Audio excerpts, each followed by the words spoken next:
Good evening. তো ভাবছো তো যে গুড ইভিনিং কেন বলছি, এখন কেন ভিডিও করছি, এখন কেন ব্লগটা স্টার্ট করছি, তার কারণ আছে। কারণ হচ্ছে মানে হঠাৎ একটা প্ল্যান হয়েছে, কি প্ল্যান না প্ল্যান সেটা তোমাদের সাথে পরে শেয়ার করব, আর তোমরা তো দেখতে পাবে কিছুক্ষণ পরে। তো সেই কারণে ভাবলাম এটা তোমাদের সাথেও শেয়ার করি, তো একটা ভিডিও একটা ব্লগ করি। তো না হলে আজকে ব্লগ করার সেরকম কোনো মানে ইচ্ছা ছিল না। তো সারাদিন ঘুমিয়েছিলাম, খাওয়া দাওয়া করছিলাম, আর এখনও আমার খুব ঘুম পাচ্ছে। তো যাই হোক, এখন ওর আসতে একটু দেরি হবে, আর আমার একটু খিদে পেয়ে গেছে সন্ধ্যাবেলা যথারীতি, তার জন্য একটু বেরোচ্ছি। সামনেই যাব, গিয়ে দেখি টুকটাক কী খাওয়া দাওয়া করা যায়, সবটাই তোমাদের সাথে শেয়ার করব, আর বাকি প্ল্যানটাও অবশ্যই তোমাদের সাথে শেয়ার করব। তো চলো দেখতে থাকো ব্লগটা। ড্রেসটা পরে নিয়েছি, আর সেরকমভাবে মানে রেডি কিছু করিনি, কারণ দেখা যাক। তো চলো বেরোই, বেরিয়ে খাওয়া দাওয়া করে তারপরে তাদের সাথে কথা হচ্ছে। চলো বেরোই। তো চলো আমি বেরিয়ে পড়েছি, এই যে দেখো। আর ওটা দিয়ে খোলা আছে নাকি বুঝতেও পারছি না। তো চলো। আর শাশুড়ি মাকে জিজ্ঞাসা করলাম যে আমার শাশুড়ি কিছু খাবে কি না। শাশুড়ি সিঙ্গারা খেতে খুব ভালোবাসে, আর জিলিপি খেতেও খুব ভালোবাসে, আমিও ভালোবাসি। তো সেই কারণে ভাবলাম যে চলো।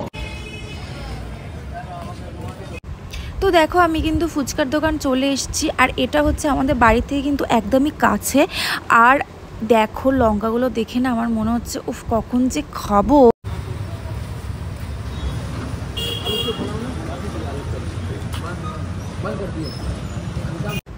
আমার নেওয়া হয়ে গেছে জিলিপি আর সিঙ্গারা গরম গরম, আর আমি হাঁটতেও শুরু করে দিয়েছি। বাড়ি চলে এসেছি, আর বাড়ি চলে এসে তাড়াতাড়ি করে আর দেরি না করে, কারণ তোমরা সবাই জানো যে সিঙ্গারা ঠান্ডা হয়ে গেলে ভালো লাগে না খেতে। তো চটপট করে শাশুড়িকে কিন্তু আমি দিয়ে দিয়েছি। আমি একটু সিঙ্গারা জিলিপি নিয়ে বসে পড়েছি। ফুচকা খেয়ে আসার পরও ফুচকাটা একটু বেশি খাওয়া হয়ে গেছে, তো তাও কিছু করার নেই, দিল খেয়ে নিই। তো এই দেখো আমি একদম রেডি হয়ে গেছি। এটা হচ্ছে এখন জাস্ট একটু হালকা ফাউন্ডেশন আমি ইউজ করি না সবসময়, তার জন্য হালকা একটু কম্প্যাক্ট দিয়েছি, আর একটু লিপস্টিক হচ্ছে, তো লিপস্টিক দিয়েছি, ব্যাস হয়ে গেছে। আর ও আমাকে ফোন করলো, বললো যে আসছে। তো এখন বাজে হচ্ছে 9:30 বাজতে যায় 9:30 একটু কমই হবে। তো চলো তোমাদেরকে বলবো, বেরিয়ে দেখাবো যে হঠাৎ করে কী প্ল্যান হয়েছে আর কী করছি। তো দেখো আমি রেডি হয়ে গেছি, এই যে ড্রেস হয়ে গেছে পরা, আর চলেও এসেছে। আর এখন হচ্ছে যাবো, আর কোথায় যাব সেটা তোমাদেরকে বেরিয়েই বলছি, কারণ সমস্ত প্ল্যান মানে আগের একটা প্ল্যান তো ক্যান্সেল, মানে কালকে আমাদের পুরো ভেস্তে গেছিলো। তো চলো আজকে যাই, বেরোই, তারপর তোমাদেরকে দেখাচ্ছি। তো এই দেখো আমরা এখন বেরিয়ে পড়েছি। কোথায় যাচ্ছি? এখন মিরিক। ওনাকে আমরা এখন মিরিক নিয়ে যাবে। মিরিকে কি আছে এখন? ভূত ছাড়া, পাহাড়ে ভূত ছাড়া কিছু নেই। কালকে যাওয়ার ট্রেনিংটা আসছিল, কালকে যা হয়েছে বাবা, আজকের জন্য আজকের জন্য না যখনই ওর এরকম কিছু খারাপ হয় তখনই ভাগ্যবশত আমিই থাকি, কেন আমি বুঝতে পারি না। যখনই কিছু খারাপ হয়, সেটা 4 চাকা বলো, 2 চাকা বলো, বাস বলো, ভবিষ্যতে যদি ট্রাক বলো, ট্রাকের পাশে বসে আমি যাবো। হ্যাঁ, ট্রাকের ওপরে উঠে যাবো। তবে যার শেষ ভালো তার তো অবশ্যই সব ভালো, তাই না? তো তার জন্য বাকি সময়টা ভালোই গেছে। চলো যাওয়া যাক, তারপর তোমাদেরকে দেখাবো যে কোথায় যাচ্ছি।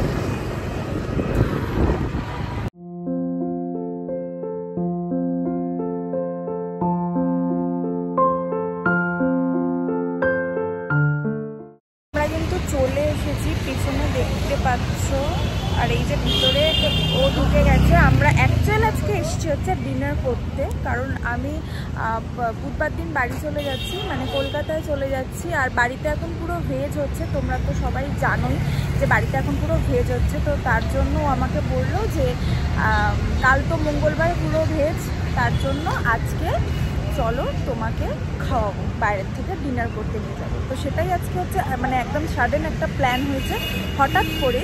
আর ওর আজকে আসতে অনেক দেরি হয়েছে, তার জন্য ভাবছিলাম হয়তো হবে না, কিন্তু আমাকে বললো হ্যাঁ নিয়ে যাবো, যখন বলেছি তো তখন নিয়ে যাবো। তো চলে এসছি, দেখো এটা দেখতে পাচ্ছ। বাট এখন অনেকটাই তাড়াতাড়ি চলে এসেছি, 10:30 বাজিনি। আর আমরা তো খুব একটু দেরিতেই খাই, তো দেখা যাক কি হয় আর কি। তো চলো তো কোথায় যাই, এখানে অনেকগুলোই রেস্টুরেন্ট আছে, তার মধ্যে কোনটাতে যাই, তো গিয়ে তোমাদেরকে সবটা দেখাচ্ছি।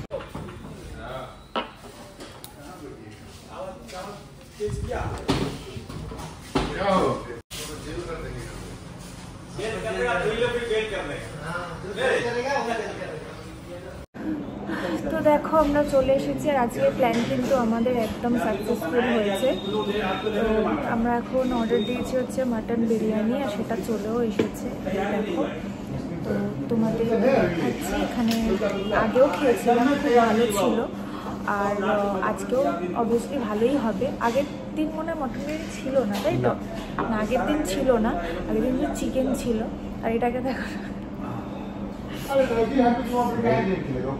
ভালোই আশা করি বানিয়েছে, তবে এটা ঠিক বিরিয়ানি কিন্তু বেশি খাওয়া যায়, রাইস তবুও খাওয়া যায়, বিরিয়ানি বেশি খাওয়া যায় না। তো শেয়ার করছি যে এরকম বানিয়েছে।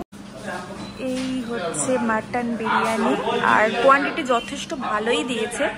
আগে আমি একটা নিয়ে দেখলাম যে কীরকম আগে করেছে, দেখি।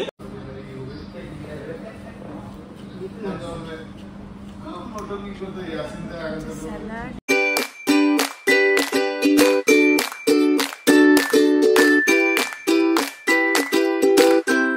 খাওয়া কমপ্লিট। আর সত্যি কথা বলতে কোয়ান্টিটি অনেকটা বেশি ছিল, আর আমরা এমনিতেই বিরিয়ানিটা আর কি ভালো লাগে, বাট খুব বেশি খেতে পারি, তো তার জন্য আর এমনিতেই রাত আর কি হয়ে গেছে, একটু কম খাওয়া দাওয়া করাটাই ভালো রাতের জন্য। তো আমাকে ভাবছিলাম অন্য কিছু খাবো, কিন্তু বিরিয়ানিটা খাওয়ার পরে আর কিছু খেতে সেরকমভাবে ইচ্ছা করলো না, প্রচণ্ডই পেটটা ভরে গেছে, আর কিছু খাওয়া যাবে না। সন্ধ্যেবেলা স্ন্যাক্সটা একটু বেশি খেয়েছিলাম, তো তার জন্য এখন বাড়ি যাব। তো আজকের দিনটা তো খুবই ভালো গেল, বিরিয়ানি খেতে আমার ভালোই লাগে, মাটন বিরিয়ানি ছিল, তো খুব ভালোই খেলাম। আর এবার এখন বাড়ি যাব, রাত হয়ে গেছে, এখন বাজে হচ্ছে 11:15 বেজে গেছে, 11টা বাজতে যায়। তো চলো ব্লগটা আর বেশি বড় করব না, তো ব্লগটা আমি এখানেই শেষ করব, কারণ বাড়িতে গিয়ে আর কিছু সেরকম কিছু করারও নেই। তো চলো আজকের ব্লগটা যদি তোমাদের ভালো লেগে থাকে তাহলে কী করতে হবে, চ্যানেলটাকে সাবস্ক্রাইব করতে হবে, আর একটা লাইক করে দিতে হবে, আর শেয়ার করে দিতে হবে। তো তাড়াতাড়ি করে দাও চ্যানেলটা সাবস্ক্রাইব, তাই তো? তো চলো আজকের মতো ব্লগটা এত অবধি, বাই।